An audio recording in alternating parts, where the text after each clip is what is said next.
Hi guys! In this video, I will show you how to go live on Instagram using your Android phone. So if you want to know how to go live on Instagram, just keep on watching this video and let's get started. So go to your Instagram account, then click the camera icon here.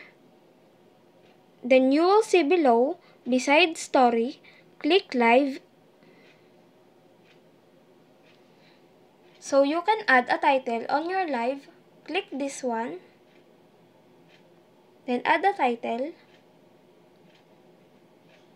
Then click add title.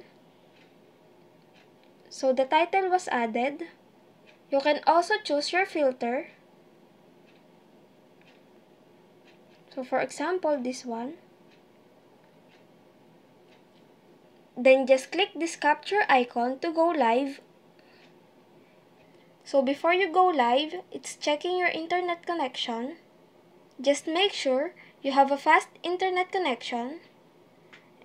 And that's how to go live on Instagram. And that's it. If this video helped you out, please consider leaving a like and let me know in the comments if you have any question. Have a good day!